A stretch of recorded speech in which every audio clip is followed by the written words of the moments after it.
Hi friends, இன்று நாம் என்ன ஒரு பயனுள்ள தகவல் தெரிஞ்சுக்க போகிறோன்னா, மொபைல் யூசர்களுக்கு ஒரு மகிழ்ச்சியான நியூஸ் வந்து அறிவிச்சிருக்காங்க ட்ராய். அது என்ன நியூஸ், அதை பற்றிய ஃபுல் டீட்டெயில் தான் இந்த வீடியோ நம்ம பார்க்க போகிறோம். பார்க்கறதுக்கு முன்னாடி நம்ம சேனலை நீங்கள் ஃபஸ்ட் டைம் பார்க்குறீங்கன்னா சப்ஸ்கிரைப் பண்ணிக்கோங்க. பக்கத்துலேயே ஒரு பெல் பட்டன் இருக்கும், அது ஓகே பண்ணிடுங்க. அப்போ தான் நான் போகிற அடுத்தடுத்த பயனுள்ள தகவல் உங்களுக்கு நோட்டிஃபிகேஷனாக கிடைக்கும். மொபைல் ஃபோன் யூஸ் பண்ணுறவங்களுக்கு ட்ராய் வந்து மகிழ்ச்சியான நியூஸ் அறிவிச்சிருக்காங்க. ட்ராய்னு யார் பார்த்தீங்கன்னா தகவல் ஒழுங்குமுறை ஆணையம். ஸோ அது என்ன நியூஸ்னால், ஃபஸ்ட்டு நம்ம ஒரு ரீசார்ஜ் பண்ணலாம், ஒரு 3 மந்த் ரீசார்ஜ் பண்ணலாம், நம்ம நம்பர் வந்து செயலில் இருந்துடும். அதாவது ஒரு 3 மந்த் நம்ம ரீசார்ஜ் பண்ணலன்னா நம்ம நம்பர் வந்து நம்ம கையை விட்டு போயிடும், டீஆக்டிவேட் ஆகிடும்.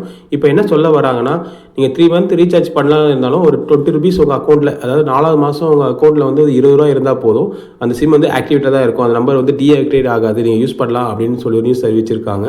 ஸோ இது யாருக்கு யூஸ் பார்த்தீங்கன்னா, சில பேர் செகண்ட் சிம் யூஸ் பண்ணியிருப்பாங்க. என்ன பர்பஸ்க்குனா, பேங்க் பர்பஸுக்கு. ஸோ ஏதாவது இதுக்காக வச்சிருப்பாங்க செகண்ட் சிம், அவங்களுக்கு யூஸ்ஃபுல்லாக இருக்கும். சில பேர் பேரண்ட்ஸ்க்கு வாங்கி கொடுத்துருப்பாங்க நம்பரு. ஸோ இது வந்து நம்ம டீஆக்டிவேட் இல்லாமல் 4 மாதம் வரைக்கும் யூஸ் பண்ணிக்கலாம் அப்படின்னு ஒரு நியூஸ் வந்து அறிவிச்சிருக்காங்க. இது ஒரு நல்ல தகவலாக தான் தெரியுது. ஸோ நம்ம பொறுத்த வரைக்கும் பார்த்தீங்கன்னா ஒரு 6 மந்த் இருந்தால் ரொம்ப நல்லா இருக்கும்னு நினைக்கிறேன். நீங்கள் என்ன இருக்குன்னு சொல்லிட்டு கீழே கமெண்ட் பண்ணுங்கள். Thank you friends.